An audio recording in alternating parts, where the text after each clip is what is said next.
some of the biggest things I've learned is that you need to think about your developments in terms of the community. You're not just building your development, you are literally changing the direction of a community. And being mindful of that, I think being a more community-centered developer makes you a better developer for the long run, for yourself, for your communities, for the quality of communities you do, for the livability of your communities, and for the long-term relationships that will come from that. Thinking about how to better serve our residents, and also thinking about how we can make a more mixture of a community within our development.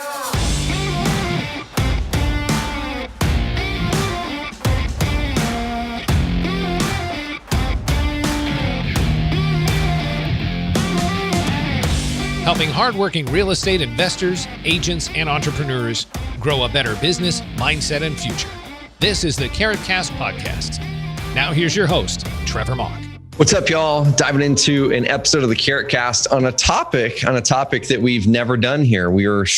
How many episodes are we in it? At the Carrot Cast, 250 or so. And we've never done one on the topic we're going to talk about today. And I'll introduce you to today's guest here in a little bit. But before we do, I want to kind of set the stage for this. I want to set the stage for why this is important, the topic we're going to be talking about for both real estate investors and real estate agents right now.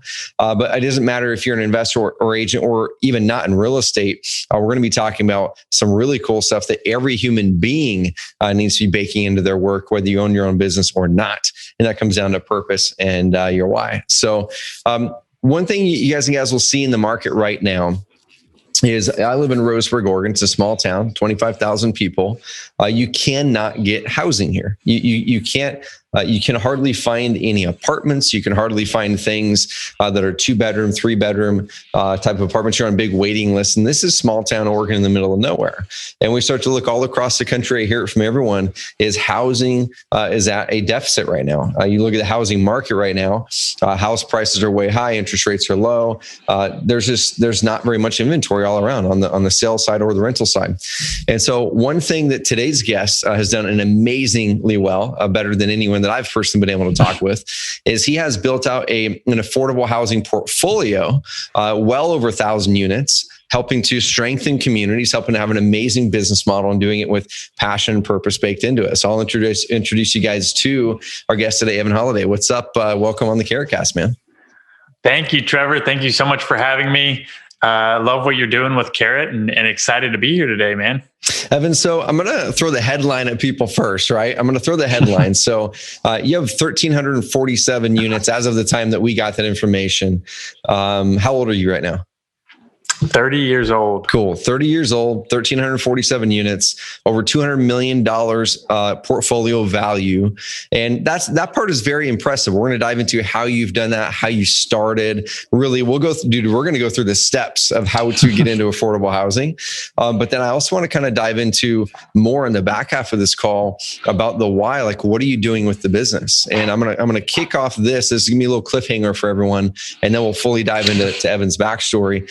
On his website, evanholladay.com, just HOLLADAY.com. The headline right at the top of the site says, "Building Communities and Empowering Residents." I love that, man. It says community empowerment. We're going to get into that and what that means and how that helps to drive your purpose. But before we do, let's introduce you. So we already know your name. Where do you live? Where do you operate out of? And what does your current business look like right now? What does the portfolio look like? What's your team look like? That kind of thing. Yeah. So like you mentioned, I've done over the last 10 years now. I got into affordable really early on in college, worked with developers, and then eventually found my spot with Holladay Ventures a few years ago. But over that span, I've been able to create over 1,300 units, and really with a focus on most all of those units are affordable workforce housing, new construction, quality communities. And that's what my passion is. That's what our mission is at Holladay Ventures. And we, like you hit on, we put it right at the very top of the website. It's really important for us because there are great affordable developers out there. I worked for one. That's where I learned a lot of what I know, and they taught me kind of A to Z. But I felt like I was like, there needs to be more than just quality housing. What can we do to actually provide services around the housing? What can we do to empower the residents? Like, why not help them and see affordable housing as a stepping stone to a better version of themselves and a better version of their future family, and be a guide or help on that journey. And so that's what really pushed me to start Holladay Ventures, because I was like, well, we can rethink this. We can be innovative. We can be different. We don't have to follow the mold of how everybody else has done this. And that's what got me most excited about this, is saying, hey, we can help families. We can have a real impact, a real difference. We can make great money for ourselves, for our investors, for our partners, and we can solve massive, massive problems in lots of urban cities across the country. I mean, literally every city, big or small, has this problem. Like you mentioned, where you're based in smaller town Oregon, everybody has this problem because it's just simply supply and demand. There's not enough new units coming online to meet the demand for people that are looking for housing. So, simple economics 101, we have this lack of supply. And so there's now currently, I think, over 7 million families that are lacking good quality housing, that are paying, over 60 to 70% of their paycheck on rent or mortgage. That sounds like mind blowing. Like, if you think about your monthly income and putting the vast majority of that to rent, where are you going to pay for anything else? And how are you going to afford a lifestyle that helps with good quality food and healthcare and taking care of your kids? It's not possible. And so that's what motivates me. That's what fires me up. That's what fills up my bucket. And that also, side note, that 7 million number was pre-COVID. So all the pandemic, all the side effects of this, and all the people that have been laid off and furloughed, and all the side effects of that, I'm sure that number is a lot bigger now. So I'd love to see that study. But yeah, that's what fires me up, man. We're very active in the Southeast. We're based here in Nashville. We also teach people how to get into affordable development. And then we just recently started teaching people how to get into land development, where you actually can provide value by zoning land or entitling it. So we're just having a blast, man. Dude, I want to dig into the details of how you got started here next. But same thing, I want to add a little cliffhanger for everyone listening. What Evan had talked about there with the purpose of it, he talked about surrounding your residents with services that can help empower them. I think it's really important what he's talking about here, and I don't want it to be lost on everyone who listens to the podcast, because all too often we'll look at real estate as a commodity. We look at a renter, a tenant, a buyer, a seller as a commodity that we're trying to trade. And as long as we do that, and we look at our business or our customers or the thing that we're doing as a commodity, you're looking at dollars and cents numbers, and you remove the emotion out of it. And that's when I find people running businesses or growing businesses that lack the heart, that they end up getting burnt out on, that they end up giving up after 3-5 years because they see the next shiny object, because they've conquered that game of learning how to use that commodity well, do a bunch of wholesale deals, do a bunch of listings as an agent, but they lack the heart of, do I really love the people that I'm trying to help? And is that my mission? And can this business fuel that mission? So we're going to talk about the mission more in the back half of this call, and how this business model helps fuel his mission. And if it relates to you guys, this might be an amazing business model for you. If this model isn't, find what business model it is that can help you serve the people that you care the most about. So dude, let's dive in right now. So you mentioned you're in the Southeast, most of your portfolio is down there. Over 1,300 units. How did you start in it? So you mentioned you had a mentor. You started around the age of 20. It doesn't seem like that's the most common way to start in real estate. To say, I'm going to get right into developing housing communities. So how did you start, man? Yeah, great question. So I kind of naively stumbled into development. I was going down basically the wrong career path in college. I thought I wanted to be a doctor. Quickly realized it was not for me, but I pivoted when when the school I was going to, I saw this massive, massive development announced, $55 million, 300 units of student housing and retail on the first floor. I was like, I was like, I don't know what it is, but I got to be a part of that. Like, that just attracted me. And so I figured out a mutual connection to the developer. And I think I was 19 at the time. And I was like, you know what? I'm going to figure out a way to work with this guy, because I know that I want to find out what I'm good at and what I want to do in this world. Yeah. And by putting myself in the room with him, then I can find out if this is the option for me. And I basically had to impress him. I got a couple hundred people out to his groundbreaking. And then I was the first one that he hired to work there. Learned so much. I learned what I like, what I don't like. I learned that I never want to do property management. And I give all the praise to people who do. But I learned, I was like, I want to do what he does. I want to do development. I want to put these deals together. But I wanted to take it a step further and say, I want to do deals like this, but I don't want to do student housing. I don't want to do like where you're charging $4,000 a month for, a 1,200 square foot apartment. That doesn't fill me up. Yeah. I want to build new. I want to change the face of communities, but I want to have impact. I want to know that the communities that we're helping and the residents that we're serving are actually getting something out of it. Like we're actually doing good for them. And so that's when, one thing led to another, and found out about the whole world of affordable housing and mixed income housing and tax credits and all the incentives to go for affordable housing and how much it's needed by cities. And then one thing led to another. We started a modular company in college where we turned houseboats into modular components of a multifamily development.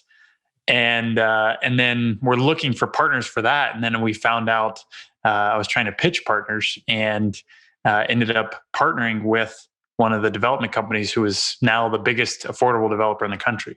Gotcha. Learned all basically A to Z. I learned from them. And so you couldn't have asked for a better mentors. I mean, I literally had direct access to guys that have done it all, and they'd lost tens of millions of dollars.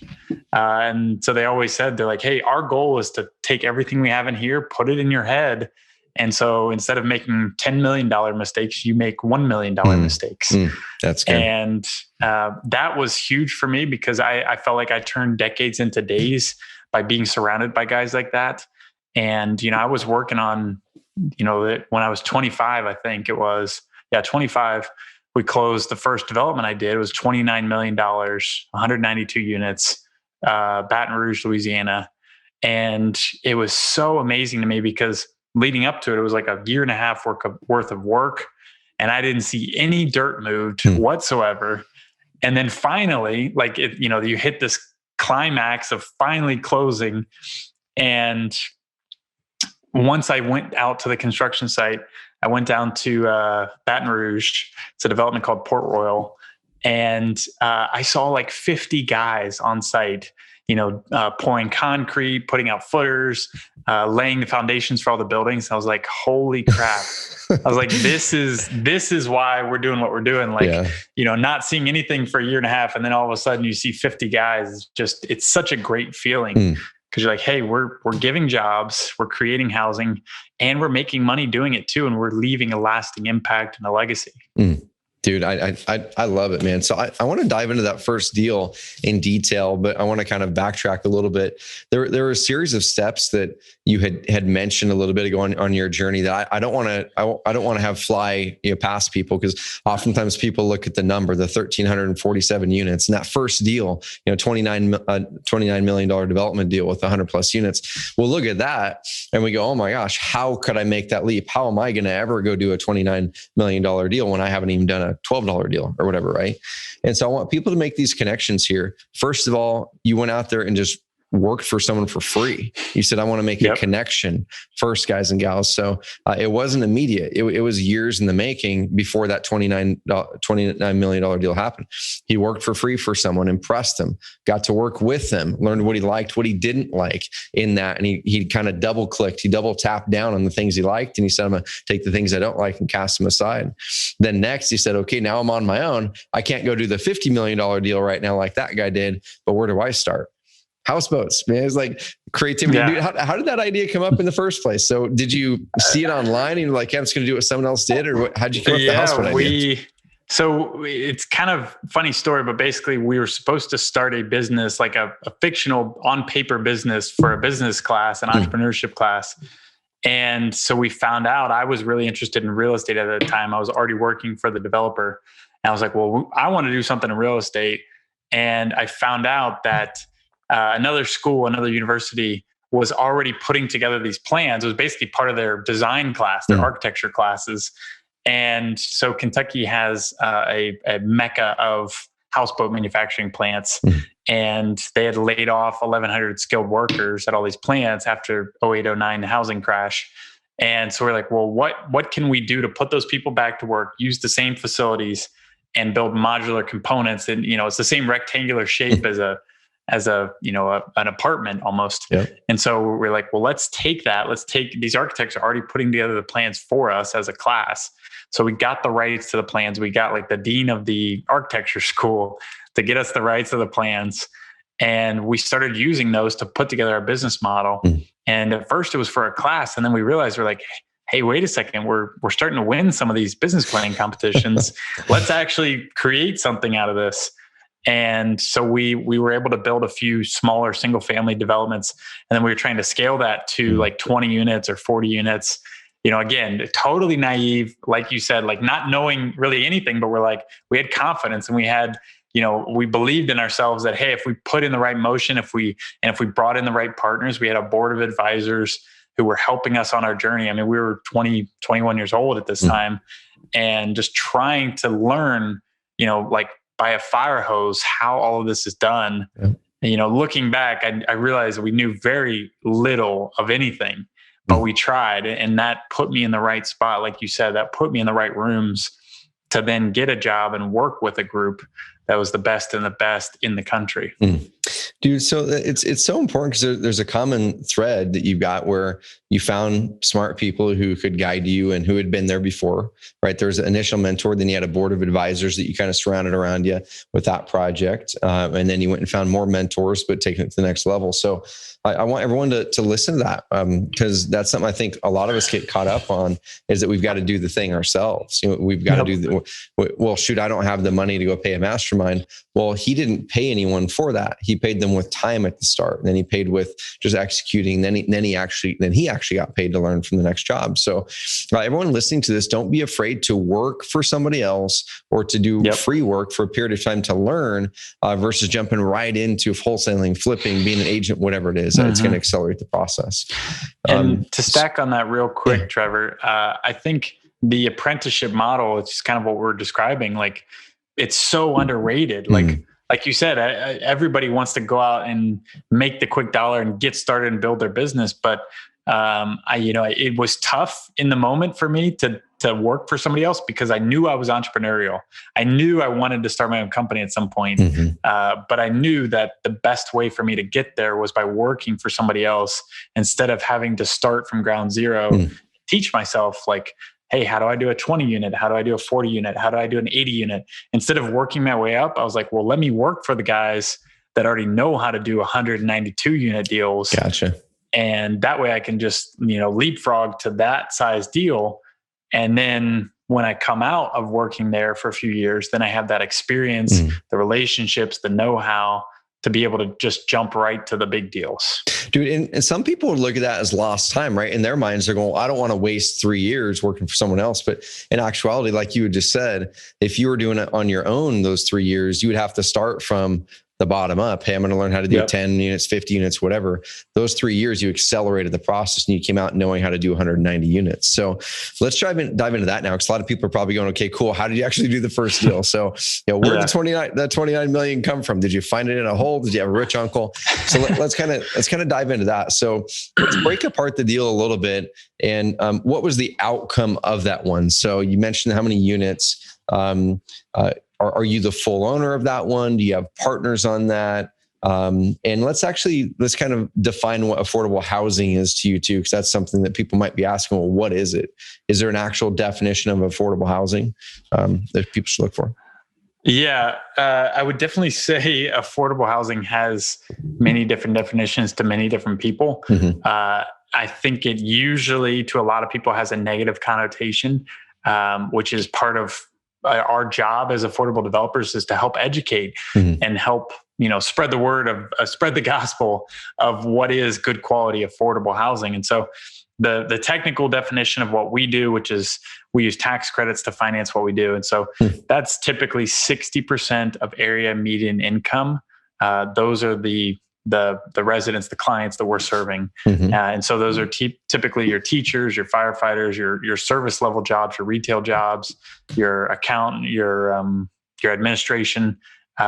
Basically people making, like in Nashville, it depends city to city, obviously, but Nashville, it's anywhere from 35 to 65,000 per year. Cool. And so you have families that are working class families that make the backbone of the local economy. And those are the people we serve. And so to answer your question about how we put the deal together or how we financed it. And so that was with the partners of that company. So I had a percentage, they had a percentage. And then basically the way these deals are structured, it's really, really interesting. It's like everything you know about in real estate investing, you kind of like turn it upside down, and that's what we do. So we basically put in an application to the state housing agency and said, hey, we think this is a good site.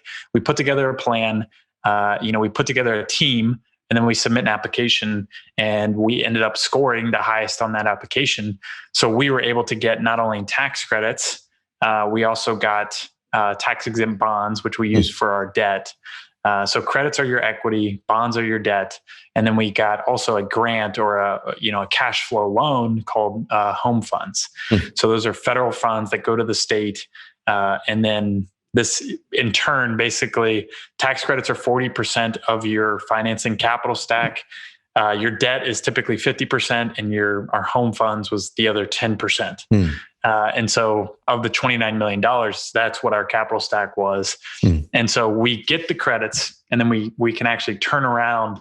We don't actually use the credits ourselves. We turn around and sell those credits to investors. And it's typically larger institutional investors or banks. Banks are required to buy these credits as part of the CRA, Community Reinvestment Act of 1986. They're required to buy these credits. And so because of that, we have built-in demand. And so once we're awarded the credits, then we go kind of out to the open market and find syndicators or banks that want to buy them.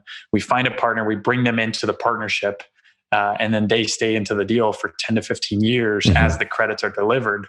And then we get that loan, which covers the other 50%.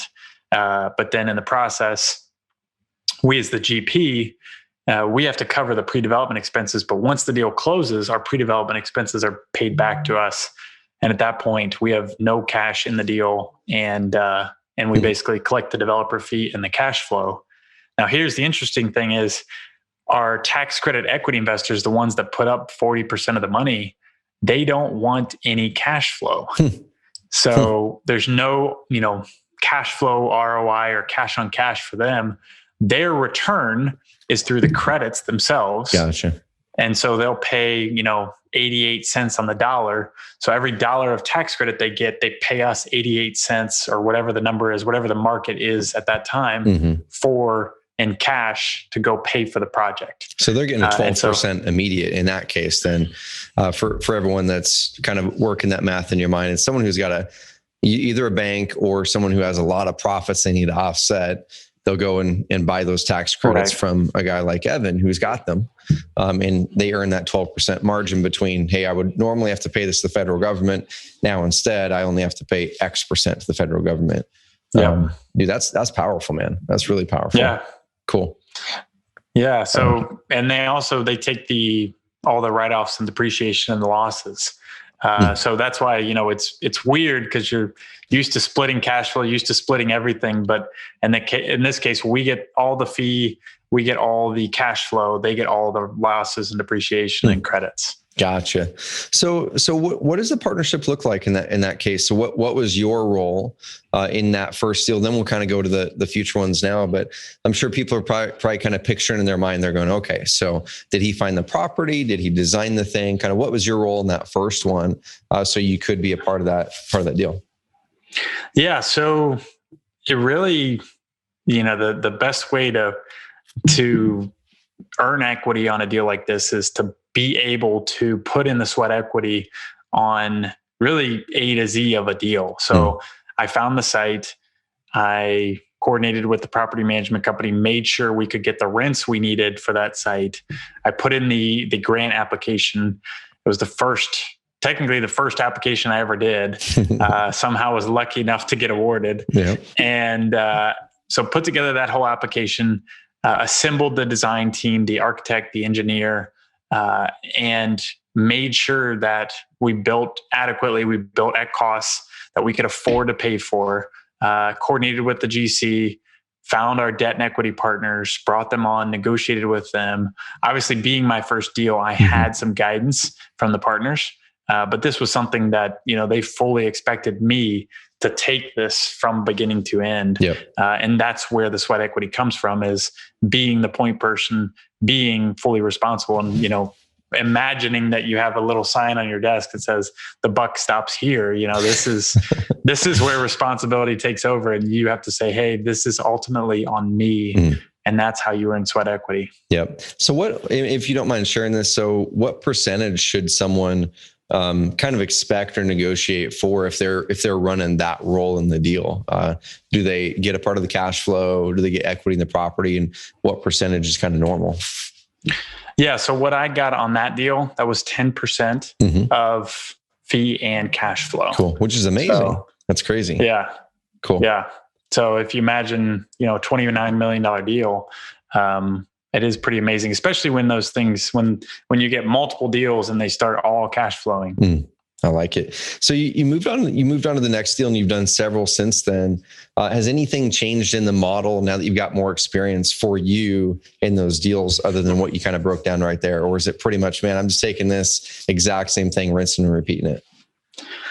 I would definitely say there's been massive learning over the last 8+ years. I think some of the biggest things I've learned is that you need to think about your developments in terms of the community. You're not just building your development, you are literally changing a direction of a community. And being mindful of that, I think being a more community-centered developer makes you a better developer for the long run, for yourself, for your communities, for the quality of communities you do, for the livability of your communities, and for the long-term relationships that will come from that. Yep. And so I think that's what's changed the most for me, as far as my perspective, is we're looking at things a whole lot differently. We're saying, how can we tie into the resident empowerment piece into even the way we design our developments? So we're thinking about, how can we be more green? How can we incorporate solar panels into our developments? How can we create passive housing where we're being more intentional about making more, like, less expense on our landscaping, for example, or maintaining landscaping, different things like that, where we can take money out of, like, maybe watering grass and putting it into services that we could have on site.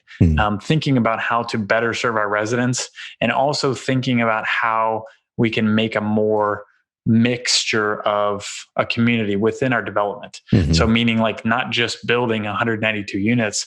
Let's say, hey, let's build 192 units plus a community center, plus space for nonprofits, plus space for, retail or commercial. We're doing a lot more live work units. We're doing 2 projects right now with live work units. So that's where our residents can literally live and run their business in the same unit, and have people, come right up as if it's a storefront, but it's their living room. And so it's ability for kind of house hack their unit, if you will. And so it breeds that entrepreneurship. And again, goes back to, like, how can we help these families get out of affordable housing and be successful and live their best life? I think one of the crazy goals that we have is, like, we want families to eventually buy their own homes, and eventually, even a step further, we want them to be investing back into affordable housing and becoming impact investors. Dude, I love the model so much, right? Because some people might be thinking, well, how is affordable housing different than just building apartments? And you articulated that really, really well there, that it's not just stacking up a bunch of units where people live, but it's creating, like the word is, it's creating a community. And a community isn't just a bunch of people and a bunch of boxes where people live, right? It's people live, people work, people have a chance to enjoy the community, not just sleep there and live there. And dude, I love that.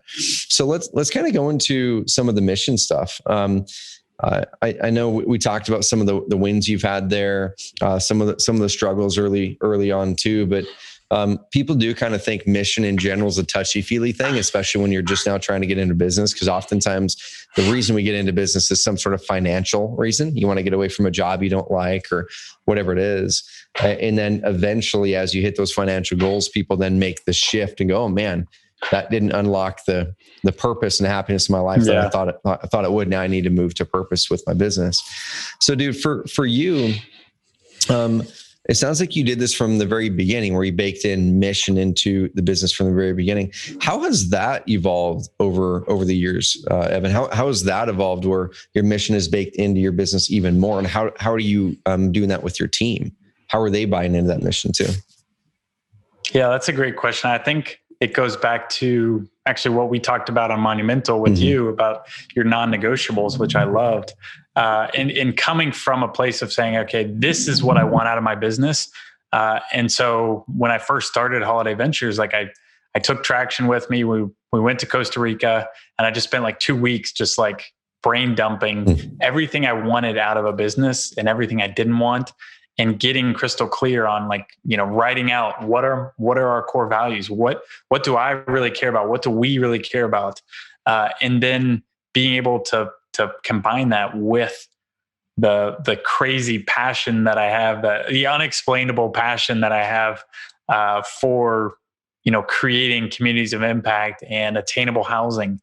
And I think being able to, we portray that in our job postings, like from the day people even start looking at working with Holladay Ventures to, our social media posts, like everything that we do, we come from a place of, hey, how can we remind people and educate people about the power of impact and the power of affordable housing and what we're doing and the mission of what we're doing. So we talk about it all the time. I talk about, our BHAGs, our big, hairy, audacious goals for the company.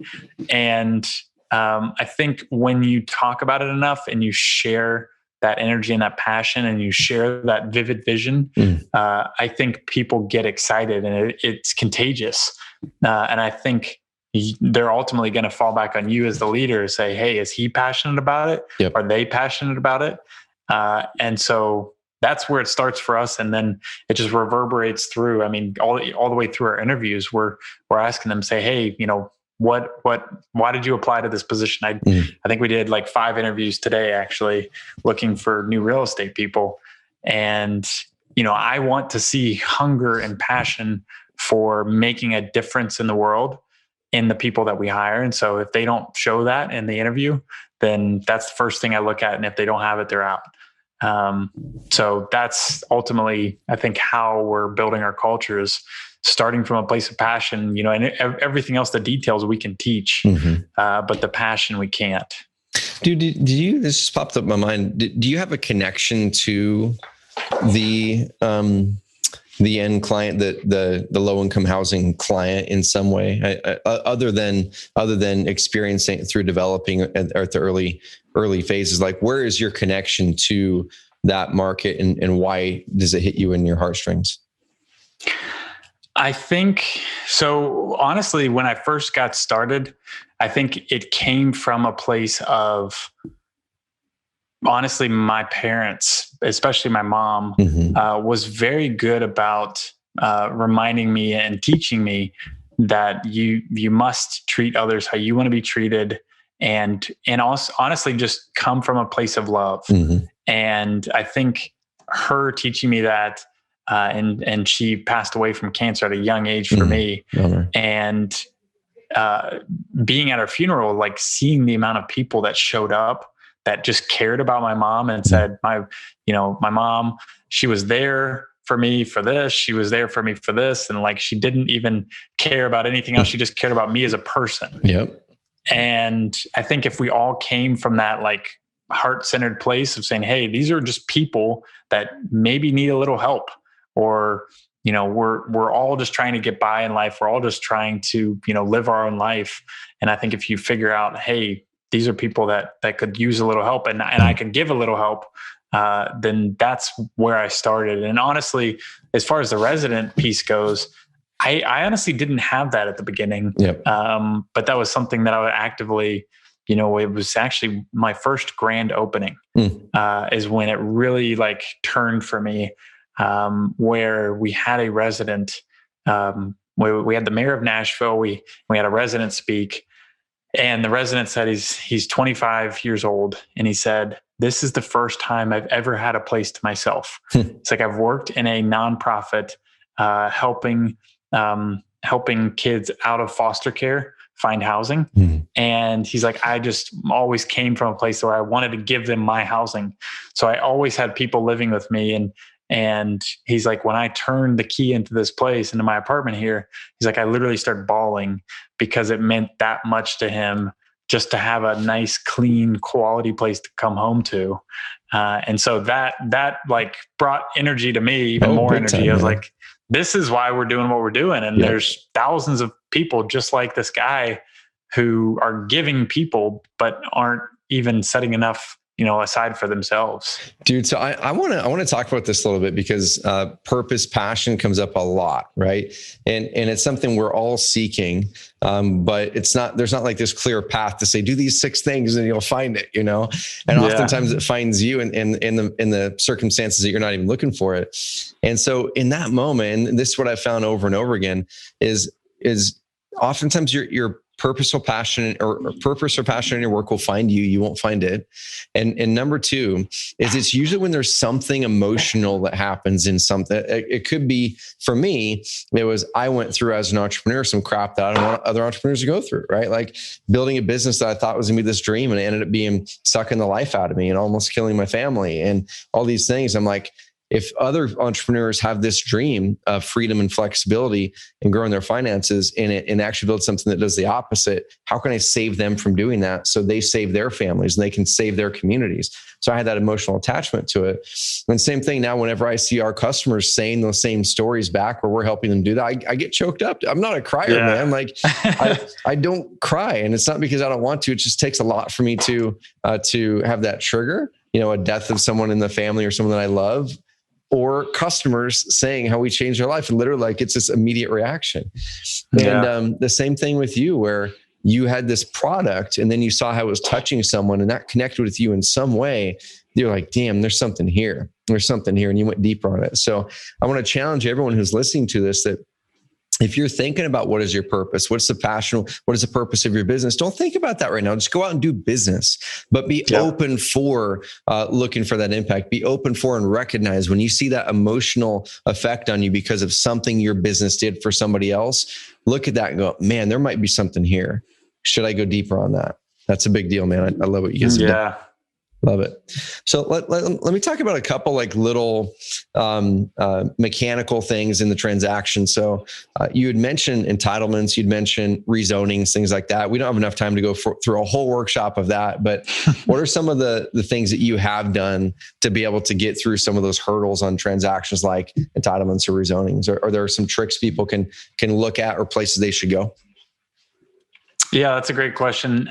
So probably the first place I'd go to is finding a mentor who's done it before, just like anything else in life, like we talked about earlier, like how did I even get into all this? I found mentors.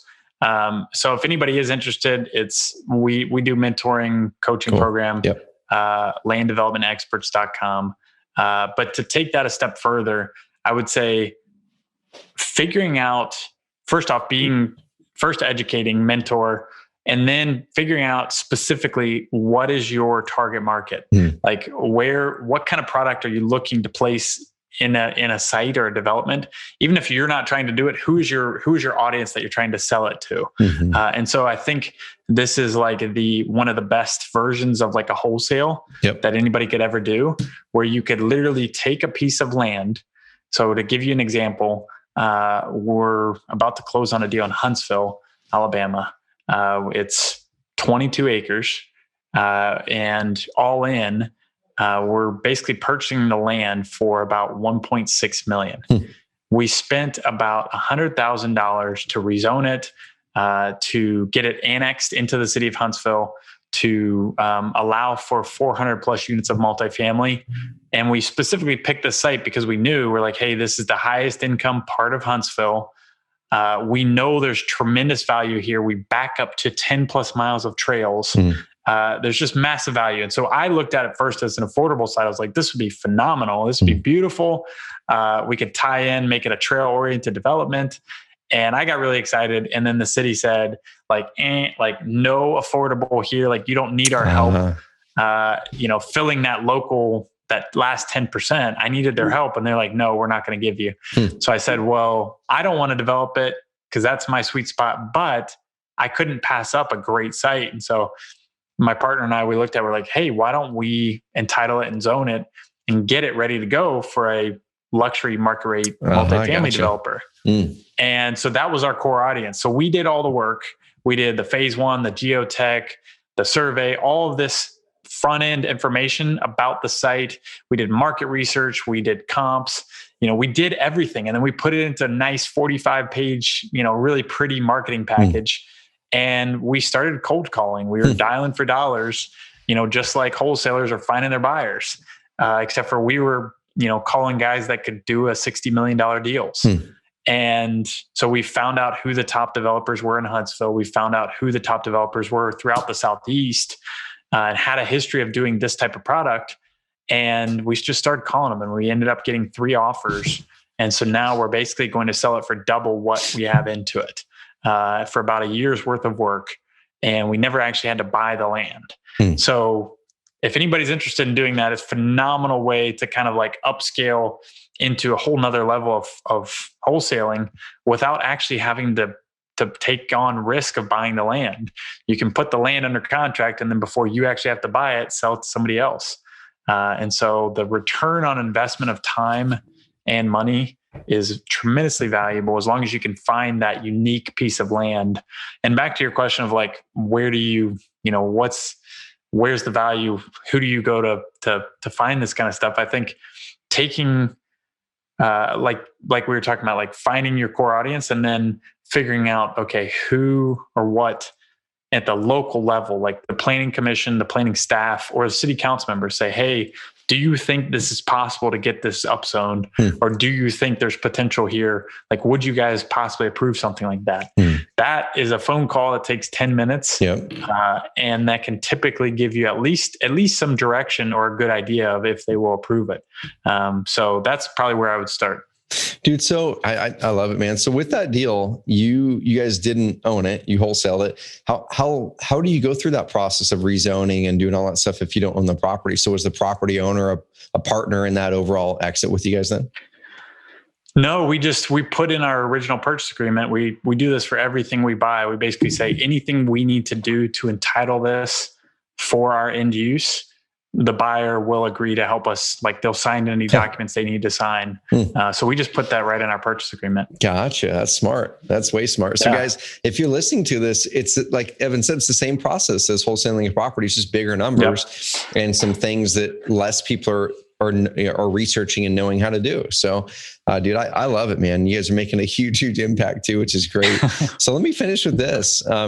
You have an amazing business that's growing. You're 10 years in. You've got 1,300 plus units that you guys have been able to put into the world and create communities where people can live in them. Dude, what's your end game? What's your end game with all this?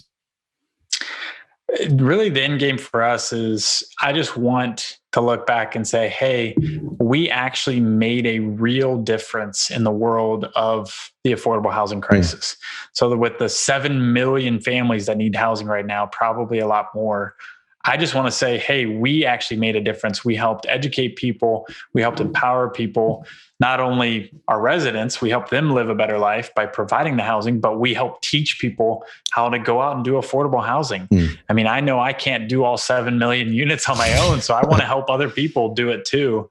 I want to, at the end of the day, say, hey, we had a real impact and a real dent in affordable housing and quality housing. Evan, man, I love it, dude. I could talk for another hour and go deeper on both the mission part and the mechanics of doing these deals. But you already share a lot of information on that. I follow you on Instagram, and it's just cool seeing you post about your projects. I saw one just the other day that you posted a blueprint of it, I guess you could call it, or it was a really cool picture of something you guys have cooking. So, where can people follow you, and where can people find out more about you? And you've got the podcast to let people know everywhere they can connect with you. Yeah. Like you said, Instagram, that's a great way to connect with me. I'm very active there at Evan Holladay, Holladay. And then, of course, our website, our main website, evanholladay.com, will take you to our podcast, Monumental, where Trevor was a phenomenal guest. It was fun, man. It was fun. Yeah, that was. And then Holladay Ventures, our investment company as well. Amazing. Well, Evan, I appreciate you coming on, and I'd love to have you back too. And we can kind of dive deeper into one of these topics. But y'all, what I want you guys to do is go follow Evan. Go to evanholladay.com. And once again, that's Evan, EvanHolladay.com. And go find him on Instagram too. Because if you guys are curious, you're like, I'm interested in this affordable housing thing, just go follow him for a few months. You'll be able to see him post on what they're doing, some of the properties they're looking at, things like that. And like you said, they have a great mentorship program. Adrian on my team had a chance to meet you in Florida, and you guys are doing amazing things, dude. So thanks for coming on. Keep inspiring people. Keep helping to make better this housing shortage that's happening everywhere. And I think it's going to keep getting worse. And so the opportunity is actually going to increase. It's not going to go down. And perfect business model. Y'all subscribe, whatever you're looking at this, subscribe on YouTube, subscribe on Apple Podcasts, and let us know if you enjoyed this episode. Pop me up a message over on Instagram, DM me if you enjoyed this episode, what you got out of it, and also post a comment on Apple Podcasts, rating, review, letting us know if you love this episode and the value you got out. So Evan, have an amazing rest of the week, dude. Keep inspiring. Keep going out there and building communities, empowering residents, and we'll talk soon. Thank you. Yes. Thank you.